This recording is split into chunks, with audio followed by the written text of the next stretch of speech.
बिस्मिल्लाहिर्रहमानिर्रहीम अस्सलाम वालेकुम। Welcome to my YouTube channel last student platform. दोस्तों, आज हमारा टॉपिक है न्यूसेंस। हम एलिमेंट्स पढ़ेंगे, डिफेंसेस और डिफेंसेस दैट डोंट वर्क, और कुछ केस लॉज पढ़ेंगे। अब जो न्यूसेंस है वो लैटिन टर्म है जो कि न्यूसियर से लिया गया है, जिसकी मीनिंग है टू हार्म। ये फिर फ्रेंच में कन्वर्ट हुआ न्यूएर में, और बाद में ये इंग्लिश बना जिसकी सेम मीनिंग है न्यूसेंस। इंग्लिश में न्यूसेंस है, ठीक है, और फ्रेंच में न्यूएर। अब न्यूसेंस क्या है? एनीथिंग विच एनॉयज, हर्ट्स और that which is offensive is there for continuous period of time. यानी कि कोई भी ऐसी चीज़ जो किसी को एनॉय करे, हर्ट करे for continuous period of time, यानी कि मुसलसल टाइम के लिए किसी को तंग करती है, तो उसको कहा जाएगा कि न्यूसेंस। अब कुछ जूरिस्ट ने न्यूसेंस की डेफिनेशन बताई है सेलमेंट के हिसाब से। The rank of nuisance consist of causing or allowing any deleterious thing from his land or from anywhere into the land in the position of plaintiff without lawful justification. Salmond ने कहा कि जो nuisance है वो एक ऐसी रंग है जब कोई भी डिफेंडेंट अपनी ज़मीन से कोई डेलिटेरियस थिंग प्लेंटिफ की ज़मीन में छोड़ता है तो कहा जाएगा कि इसने न्यूसेंस किया है। अब डेलिटेरियस थिंग कौन सी है? यानी कि वाटर किसी की प्रॉपर्टी में भेजता है, स्मोक है, फ्यूम है, gas, noise, heat, vibration, electricity, disease, जम, एनिमल्स।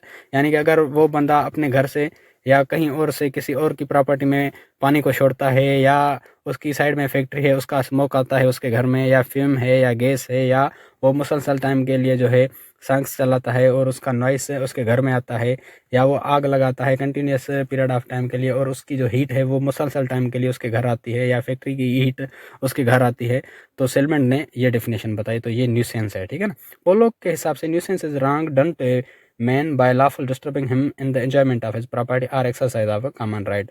पोलोक ने बताया कि जो न्यूसेंस है एक ऐसी रंग है जो कि किसी की भी प्रॉपर्टी की एंजॉयमेंट को डिस्टर्ब करती है या उसके कॉमन राइट को एक्सरसाइज करने में उसको डिस्टर्ब करती है। यानी कि अगर कोई भी बंदा अपनी प्रॉपर्टी को एंजॉय कर रहा है सुकून से और उसको वो बंदा डिस्टर्ब कर रहा है, तो ये भी न्यूसेंस है, ठीक है ना। और स्टीफन ने कहा anything done to the hurt or annoyance of the land tended of in other and not amounting to the trespass.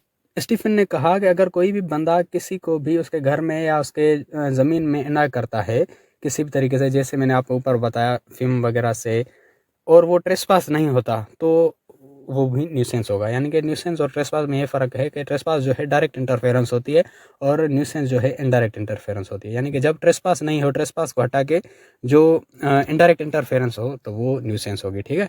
तो there are two types of nuisance, public nuisance और प्राइवेट न्यूसेंस। अब जो public nuisance है covered under section 268 ऑफ PPC 1860। जो public nuisance है वो crime है जो कि 268 सेक्शन ऑफ पीपीसी में कवर होती है। Unreasonable, unwarranted and unlawful interference with the right of common among general public. यानी कि अगर कोई भी बंदा पब्लिक के राइट के खिलाफ, यानी कि पूरी की पूरी पब्लिक को इंटरफेयर करता है, तो वो होगा पब्लिक न्यूसेंस। अब पब्लिक न्यूसेंस और प्राइवेट न्यूसेंस में ये फ़र्क है कि जब प्राइवेट न्यूसेंस होता है वो किसी भी एक बंदे के खिलाफ होता है और वही बंदा जो है केस कर सकता है टोर्ट का। जो पब्लिक न्यूसेंस है वो पूरी की पूरी पब्लिक के खिलाफ होता है, ठीक है ना। तो वहाँ पर स्टेट एक्शन लेती है, कोई भी पर्टिकुलर बंदा एक्शन नहीं ले सकता। Public nuisance does not create civil cause of action for any person. यानी अगर कोई भी पब्लिक न्यूसेंस हो रही है तो वहाँ वो civil cause of action create नहीं करती। यानी कोई भी अकेला बंदा जाके केस नहीं कर सकता, उसके खिलाफ स्टेट ही एक्शन लेगी, ठीक है ना। लेकिन अगर in order that individual may have private right of action in respect of public nuisance, he must show special and particular injury to himself beyond that which is suffered by the rest of public, and injury must be shown to be substantial character.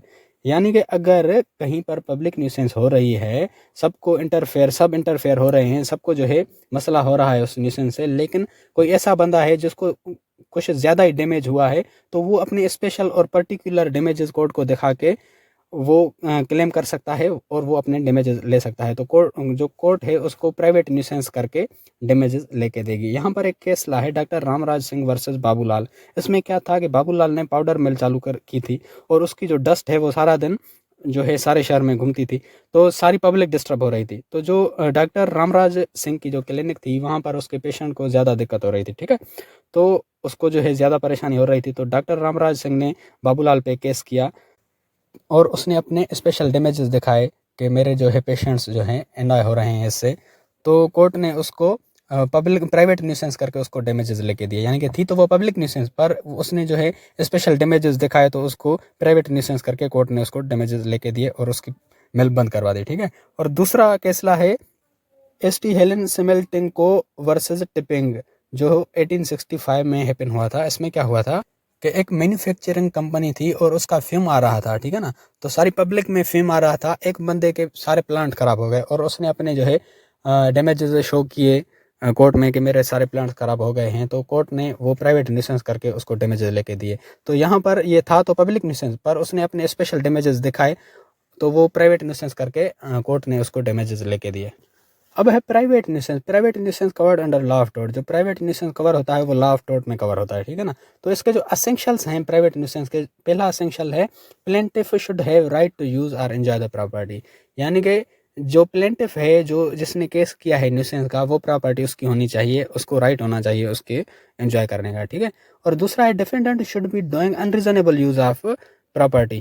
और जो defendant है वो अपनी property का unreasonable use करे, यानी कि reasonable ना नहीं करे। मिसाल के तौर पर एक सोसाइटी है और डिफेंडेंट का वहाँ एक प्लाट पड़ा है, ठीक है ना। तो वो तो उसकी जो प्रॉपर्टी है उसका वो अनरीजनेबल यूज़ करता है, यानी कि कुछ ऐसी फैक्ट्री लगा देता है वहाँ पर एक सोसाइटी में, जो कि सारी पब्लिक को जो है इंटरफेयर करती है, सारी पब्लिक को ना करती है। तो यानी कि वहाँ पर एक रीजनेबल बंदा वो काम नहीं कर सकता, यानी कि वो बंदा ऐसा काम करे जो कि अनरीजनेबल हो, ठीक है। और तीसरा इंग्रेडिएंट है अनरीजनेबल इंटरफेरेंस आर डैमेज, यानी कि और उसके अनरीजनेबल काम करने से अनरीजनेबल इंटरफेरेंस और डैमेजेस हों, यानी कि पब्लिक को अनरीजनेबल डैमेजेस हों। और चौथा है शुड बी कंटिन्यूस, और वो जो काम हो रहा है वो कंटिन्यूस पीरियड ऑफ टाइम के लिए हो। यानी कि मिसाल के तौर पर अगर किसी की शादी है, यानी कि 4-5 दिन उस घर में संग चले, लेकिन शादी गुजर गई फिर भी चल रहे हैं, तो उस पर केस हो सकता है, क्योंकि for continuous period of time वो चल रहे हैं, ठीक है। यहाँ पर एक केस ला है रॉबिन्सन वर्सेस केल्वर, जो कि 1889 में हैपन हुआ था। इसमें क्या था कि एक प्लेंटिफ का ग्राउंड फ्लोर था, ठीक है। उसी फ्लैट में सेकंड फ्लोर पे उसके ऊपर यानी कि डिफेंडेंट की फ्लैट थी, ठीक है। अब डिफेंडेंट का एक फैक्ट्री थी जो उसने चालू कर दी थी लॉफुली, ठीक है ना। वहाँ वो पेपर बॉक्सेस बनाता था, ठीक है। अब पेपर बॉक्सेस बनाने की वजह से उसकी जो ऊपर वाली फ्लैट का जो फ्लोर था वो ड्राई भी रहता था और जो है वार्म भी रहता था, हमेशा गर्म रहता था, ठीक है ना। तो नीचे प्लेंटिफ ने कुछ ब्राउन पेपर्स स्टोर किए हुए थे जो इंतहाई नाजुक थे, सुपर सेंसिटिव यानी कि वर्क कर रहा था।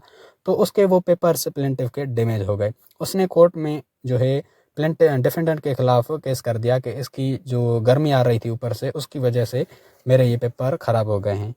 अब कोर्ट ने यहाँ डिसाइड किया कि exceptional cases can not be claim, यानी कि जो एक्सेप्शनल केसेस हैं उसको आप क्लेम नहीं कर सकते। प्लेंटिफ को उसने कहा कि आप इंतहाई सेंसिटिव, सुपर सेंसिटिव काम कर रहे हो, यानी कि आप ऐसे जो है पेपर्स वहाँ पर स्टोर कर रहे हो जो कि थोड़ी सी भी गर्मी बर्दाश्त नहीं कर सकते, तो यहाँ पर आप क्लेम नहीं कर सकते।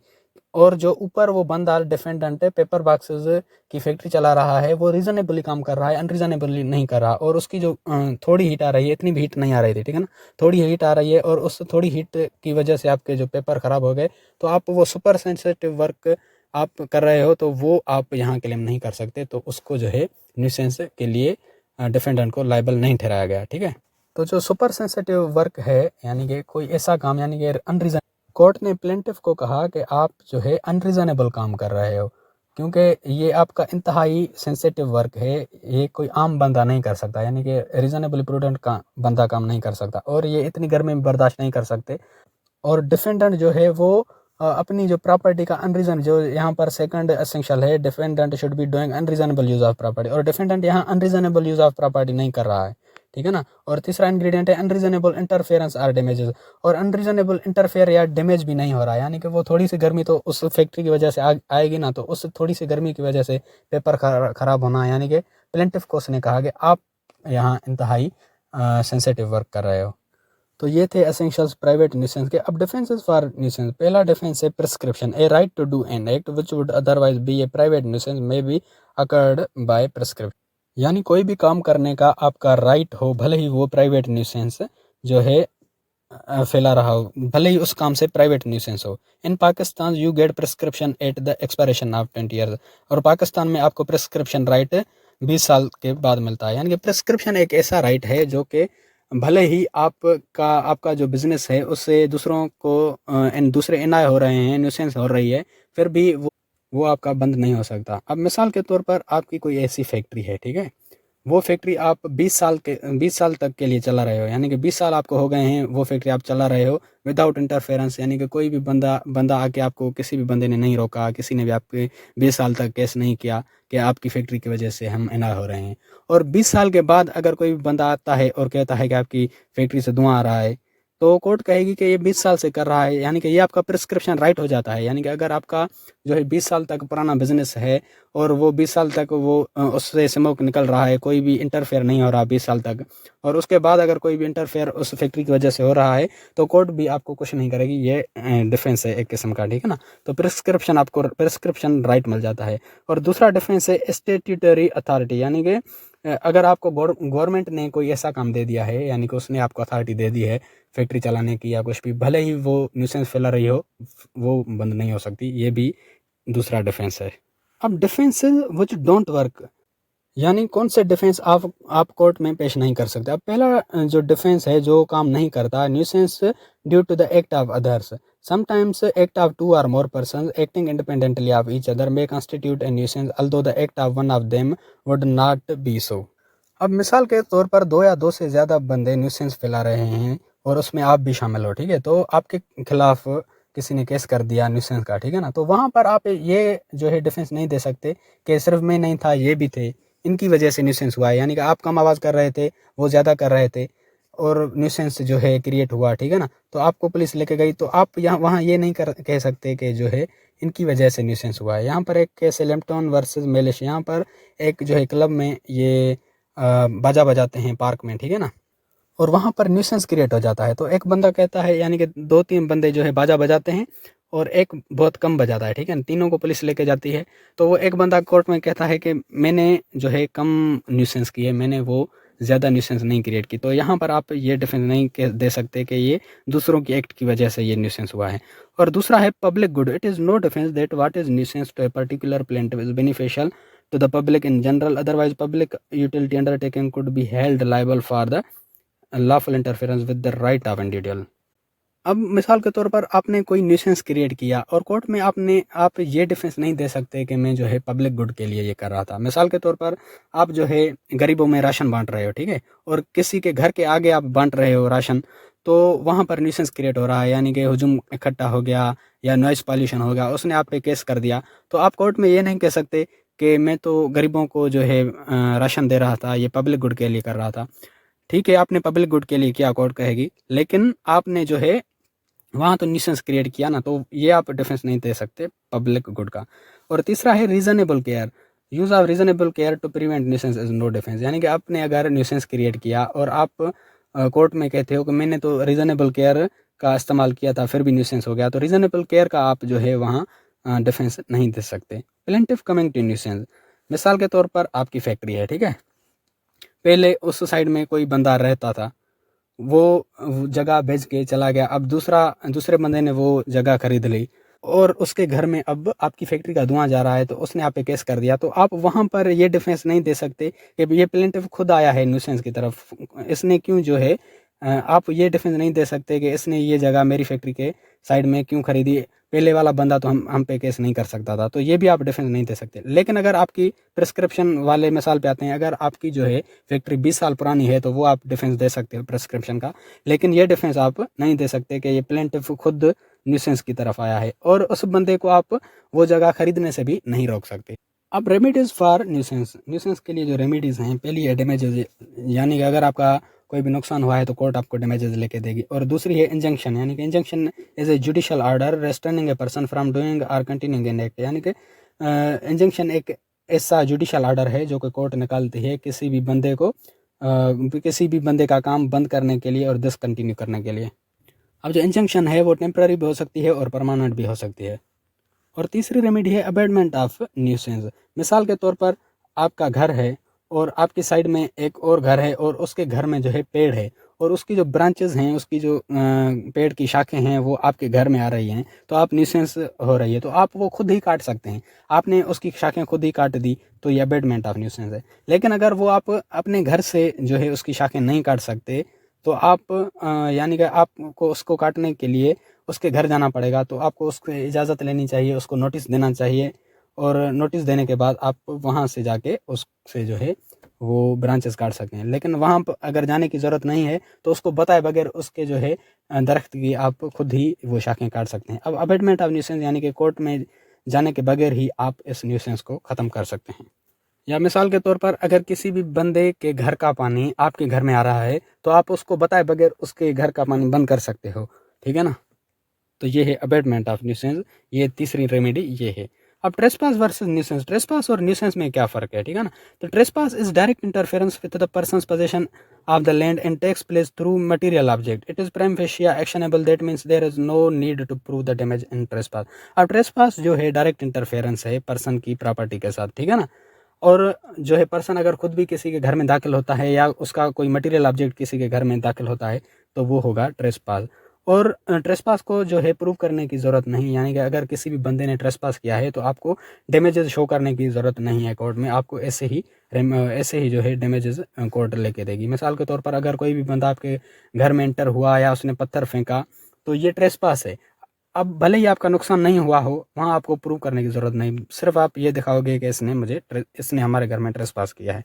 अब nuisance is more indirect form of tort, जो न्यूसेंस है वो इनडायरेक्ट फॉर्म ऑफ टोर्ट है जो कि पर्सन की प्रॉपर्टी के खिलाफ जो है which deals with the person enjoyment of land, it does not specially takes place through tangible medium and damage has to be prove. इसमें जो है डैमेज बंदे को प्रूव करना पड़ेगा, यानी कि अगर आपको कोई भी डैमेज हुआ है न्यूसेंस की वजह से तो आप कोर्ट में अगर प्रूव करते हो तो आपको वो डैमेज लेके देगी। तो दोस्तों ये था हमारा न्यूसेंस।